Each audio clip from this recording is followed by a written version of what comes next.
बिलासपुर के घुमारवी में ईवीएम मशीनों के साथ छेड़छाड़ मामले पर धरना प्रदर्शन हुआ शुरू। कांग्रेस प्रत्याशी राजेश धर्माणी ने कॉलेज के गेट के बाहर कार्यकर्ताओं के साथ किया प्रदर्शन, चक्का जाम करने की भी दी चेतावनी। सिरमौर में डेंगू के एक्टिव मामलों का आंकड़ा 760। स्वास्थ्य विभाग की लोगों से सावधानी बरतने की अपील। सीएमओ बोले, घर के आसपास पानी जमा न होने दे लोग, फॉगिंग भी करवाई जा रही। बर्फबारी से खिले कारोबारियों के चेहरे। होटल कारोबारियों से लेकर घुड़सवारी करने वालों की बड़ी उम्मीदें। सैलानियों के लिए होटलों में 30 से 40% की छूट। और राष्ट्रीय प्रेस दिवस पर सोलन में जिला स्तरीय कार्यक्रम का आयोजन। राष्ट्र निर्माण में मीडिया की भूमिका पर पत्रकारों ने विचार किए साझा। विकासात्मक पत्रकारिता में पत्रकार दे रहे अपना सहयोग। नमस्कार, आप देख रहे हैं HP 24x7। मैं हूं जनीशा। घुमारवी विधानसभा क्षेत्र के कांग्रेस प्रत्याशी राजेश धर्माणी ने घुमारवी कॉलेज में ईवीएम स्ट्रांग रूम के साथ छेड़छाड़ के आरोप लगाए हैं। उन्होंने कांग्रेस कार्यकर्ताओं के साथ घुमारवी महाविद्यालय के गेट के बाहर धरना प्रदर्शन किया। कांग्रेस प्रत्याशी राजेश धर्माणी ने कहा कि पिछले कल उन्हें अति संवेदनशील सूचना मिली कि ईवीएम का स्ट्रांग रूम जो कॉलेज में है, कुछ लोगों ने वहां जाकर चुनाव आयोग द्वारा जारी किए गए नियमों का उल्लंघन किया है। उन्होंने वहां की फोटोग्राफी और वीडियो बनाए। उन्होंने कहा कि यह सारा कार्य जिन व्यक्तियों द्वारा किया गया है, उनमें एक कॉलेज में कार्यरत चौकीदार है, दूसरा कॉलेज में बतौर क्लर्क कार्य कर रहा है, जिन्हें सोसाइटी के अधीन रखा गया है।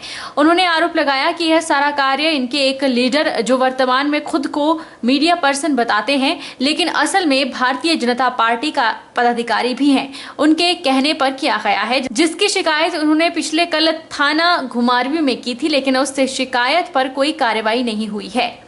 उन्होंने कहा कि एक तरफ तो प्रशासन स्ट्रांग रूम के लिए 3 लेयर सिक्योरिटी की बात करता है, जबकि इसी सिक्योरिटी के बीच में एक सुरक्षा में चूक देखने को मिल रही है।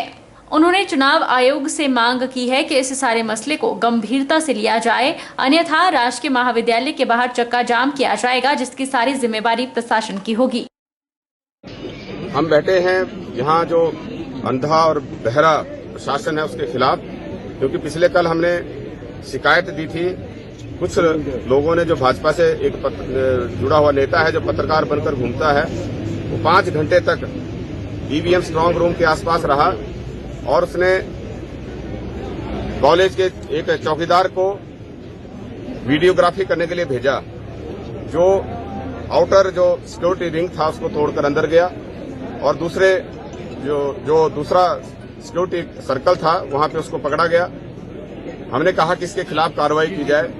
वो किस इंटेंशन से, किस इरादे से यहाँ पर रहा, लेकिन उस पर कार्रवाई करने की बजाय पिछले कल शाम एसपी बिलासपुर ने जो है उनको क्लीन चिट देने का प्रयास किया।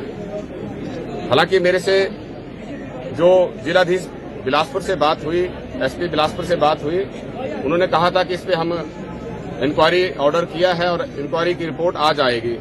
जब इंक्वायरी की रिपोर्ट आ जाएगी तो पिछले कल जो है वो प्रेस स्टेटमेंट देकर दोषी के खिलाफ कार्रवाई करने के बजाय उसको क्लीन चिट देने का काम किया। और दूसरी बात है कि उसमें कंट्राडिक्शंस हैं।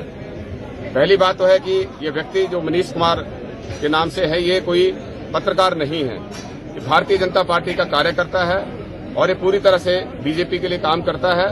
सिर्फ भाजपा अपने आप को दिखाता नहीं है, क्योंकि इसने पत्रकार बनकर, इसकी एक्सेस जो है कई जगह होती है, उस पहुंच को बनाए रखने के लिए वो पत्रकार बनता है। अपने हकों के लिए लामबंद हुए एशिया की सबसे बड़ी ट्रक परिवहन के ऑपरेटरों के मुद्दे फिर से गरमाने शुरू हो गए हैं। BDTS के प्रधान जीतराम गौतम ने आज ट्रांसपोर्टर्स से जुड़े सभी ऑपरेटरों से इस समय नाजुक परिस्थितियों में साथ देने की अपील की है।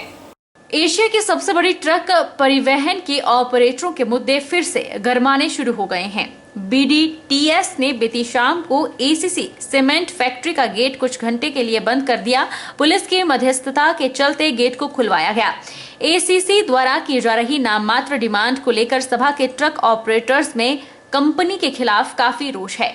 उन्होंने कहा कि ACC अप्रोक्ष रूप से BDTS को दरकिनार कर सीमेंट ढुलाई का कार्य अंबुजा को सौंप रही है। अप्रत्यक्ष और प्रत्यक्ष रूप से बिलासपुर ही नहीं, हिमाचल के ट्रक ऑपरेटर्स को बेरोजगारी कर और ऑपरेटर का नुकसान कर अपना मुनाफा कमाने वाली कंपनी का मालिक राष्ट्र के निर्माण में नहीं बल्कि ऑपरेटर्स को भूखमरी दिलाने का काम कर रहा है, जो कि कतई बर्दाश्त नहीं किया जाएगा। उन्होंने कहा कि एसीसी कंपनी की मनमानी को लेकर ट्रक ऑपरेटर्स उग्र रूप धारण करेंगे, जिसका खामियाजा जिला प्रशासन और सरकार को भुगतना पड़ेगा।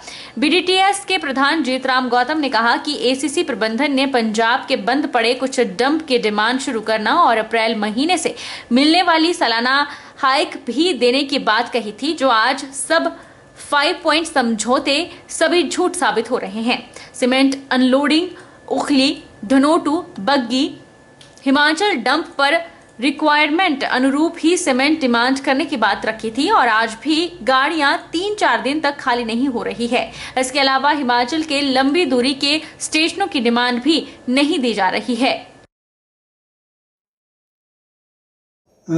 इसकी है कि हमारा जो डिस्पैच है उसको बढ़ाया जाए और इस पर कई बार चर्चा हो चुकी है पहले, और डिस्पैच ये हमें कम दे रहे हैं। उसी मार्फत कल जो थी हम एसीसी के कहने पर, उनके बुलावे पर, उनके पास हम मीटिंग के लिए 12 लोग गए थे, जो काफ़ी साकार रूप से चर्चा हुई, काफ़ी अच्छे माहौल में हुई। लेकिन माहौल जो था उन्होंने एक तरफा बनाना चाहते थे, हमारी बातें कम मानने के लिए तैयार थे, अपनी मनवाने के लिए ज़्यादा राजी थे। वो चाहते थे कि यहाँ बोरी सीमेंट की, अंबुजा की लगाई जाए एसीसी के प्लांट में, और हम हिमाचल में, लोअर हिमाचल में हमें ये डिस्पैच देना चाहते थे, जो हमारे लिए काफ़ी नहीं था, बहुत कम था। हम आज से पहले भी पंजाब में ले जाते रहे हैं, हमारे पास सिर्फ सीमेंट का एक आधार था। यहाँ से क्लिंकर बहुत कम जाता है, पहले भी बहुत कम जाता था और अब भी बहुत कम जाता है। जिला निर्वाचन अधिकारी एवं उपायुक्त किन्नौर आबिद हुसैन सादिक ने रिकांगपिओ में जानकारी देते हुए बताया कि किन्नौर 68 विधानसभा क्षेत्र के का मतदान केंद्र में इस बार 112.5% मतदान दर्ज हुआ है, जो हिमाचल प्रदेश विधानसभा चुनावों के क्षेत्र अनुसार सबसे अधिक है। किन्नौर के का मतदान केंद्र में 100% से अधिक मतदान दर्ज हुआ है। जिला निर्वाचन अधिकारी किन्नौर आबिद हुसैन सादिक ने बताया कि इस मतदान केंद्र में 18 मतदाताओं ने अपने मत का प्रयोग किया है और का मतदान केंद्र में कुल 16 मतदाता हैं, जिनमें 11 महिलाएं और 5 पुरुष शामिल हैं। मतदान केंद्र में 9 महिलाओं और 5 पुरुषों ने अपने मताधिकार का प्रयोग किया। इसके अलावा मतदान केंद्र पर नियुक्त 4 मतदान कर्मियों ने निर्वाचन कर्तव्य प्रमाण पत्र के माध्यम से मतदान किया, जिस कारण मतदान 112.5% दर्ज हुआ। आबिद हुसैन सादिक ने बताया कि जिला किन्नौर कोविड काल में कोविड वैक्सीनेशन की दूसरे डोज में देश भर में पहला स्थान हासिल किया था, जिसके बाद जिला की आबोहवा के रिसर्च में भी देश भर में अव्वल रहा और मतदान के लिए भी का नामक स्थान ने प्रदेश भर में अपना कीर्तिमान स्थापित किया है, जो जिला के लोगों की जागरूकता को दर्शाता है। देखिए, हमारा का जो है 9,000 ऑलमोस्ट 9,000 फीट की हाइट पर है। एक ट्रांजिटरी विलेज है जहाँ पर नाको जो हमारा गांव है उसकी कुछ वहाँ पर डोगरियाँ हैं। वहाँ पर हमारे पास 16 जो वोट्स थे वो रजिस्टर थे, जिसमें से 14 वोट्स जो है वहाँ गांव वालों ने डाले, और जो ईडीसी हमने दिए थे, जो एम्प्लॉयज़ थे, जो वहाँ पोलिंग स्टाफ था, उनमें से 4 लोगों ने वोट डाले, तो 16 के बदले हमारे 18 वोट वहाँ पड़े हैं, विच इज़ अराउंड 112.5%। तो ये हाईएस्ट प्रोबेबली हाईएस्ट जो है वोटिंग परसेंटेज है किसी भी पोलिंग स्टेशन में 2022 के इस असेंबली चुनाव में जो काम में हुई है। तो बड़ा अच्छा लगता है कि जब आपके किसी भी मतदान केंद्र में 100 या 100 से ज़्यादा प्रतिशत वोटिंग हो। सिरमौर जिला में डेंगू के एक्टिव मामलों का आंकड़ा 760 पहुंच चुका है, जिला के मैदानी इलाकों में सबसे ज्यादा डेंगू के मामले सामने आए हैं। स्वास्थ्य विभाग के आग्रह पर नाहन और पाउंटा साहिब में नगर परिषद द्वारा फॉगिंग भी करवाई जा रही है ताकि डेंगू के मच्छरों को खत्म किया जा सके। सिरमौर जिला में डेंगू के एक्टिव मामलों का आंकड़ा 760 तक पहुंच गया है। डेंगू के सबसे ज्यादा मामले नाहन, पाउंटा साहिब और कालाअंब में सामने आए हैं। अकेले नाहन और पाउंटा साहिब में अब तक करीब 4,900 सैंपल की जांच हुई है। मुख्य चिकित्सा अधिकारी सिरमौर डॉक्टर अजय पाठक ने बताया कि जिला में डेंगू को लेकर आवश्यक कदम उठाए जा रहे हैं।